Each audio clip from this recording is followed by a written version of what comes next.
智障母女被多名老头强奸。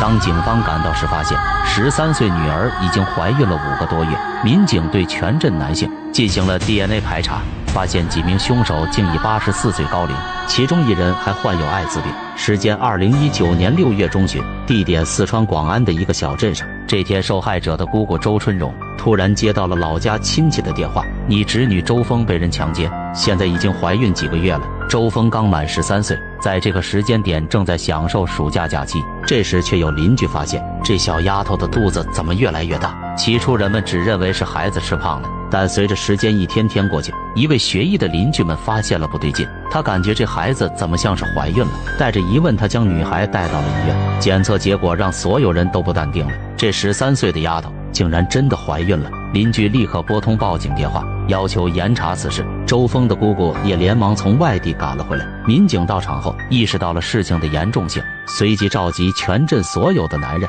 不限年龄，全部过来做 DNA 鉴定。但鉴定结果却让所有人都大跌眼镜，侵犯丫头的竟是84岁的老头王喜庆，两河镇五谷村人，1935年12月生，作案时已经84岁。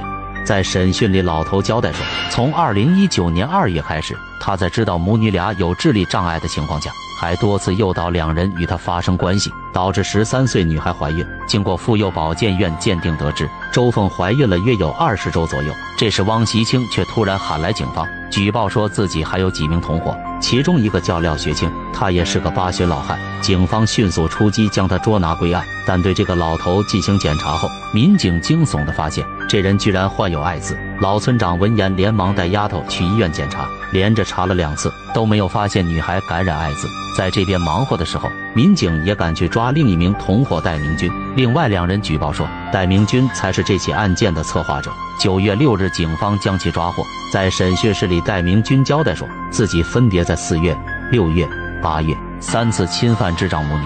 老头交代说，周凤妈妈是个智力障碍，给她5毛钱就可以发生性关系，而小周凤就更好糊弄，只要给她1包辣条，想干什么就都可以干了。为了更好地给这俩老头判罪，民警带着周凤来到重庆市精神卫生中心。经过鉴定，周凤患重度精神发育迟滞，并没有性防卫能力。事情发生后，也有人来到警察局提供证据，说自己曾看到老头用糖果将2人诱导至家中。当时邻居也没多想，谁又能想到这几个老头都这么大年纪了，居然还能干出这种事情来。在病院外面，姑姑周春荣告诉警方，周凤的父亲小时候罹患脑膜炎，导致他的脑子没能正常发育。后来村中人当起了红娘，将另一位同样智力低下且小他14岁的汪某妹介绍给了周凤的父亲做老婆。2人婚后生下了2个孩子，但不幸的是，因为父母都有智力障碍，导致2个孩子没能活下来。后来在2005年，汪某妹又怀孕了，生出了一个女儿。姑姑怕他们再把孩子玩死，就把丫头抱到了自己家，然后给她取名叫周凤。后来在丫头3岁的时候，她奶奶强烈要求归还孩子，没有办法，周春荣只好把孩子重新送回他父母身边。这时才发现，他们不知道什么时候又生了女儿，这个比周凤小1岁的妹妹，同样患有精神障碍。2005年、2009年，周凤的爷爷奶奶先后离世，周凤一家的生活变得更加困难，甚至生活无法自理。一家4口都是建档立卡的贫困户，全都要靠低保来维持生计。后来周春荣为了维持自己家的生计外出打工。在4年前，周春荣打工的时候，就有周凤母女被人侵犯的传言。案发前1年，村里妇女主任还提醒周春荣说，侄女来月经了，劝她把侄女带着身边，避免出现意外。但当时周春荣正在外地打工，哪有闲杂的功夫来照顾孩子啊？于是就拒绝了这个建议。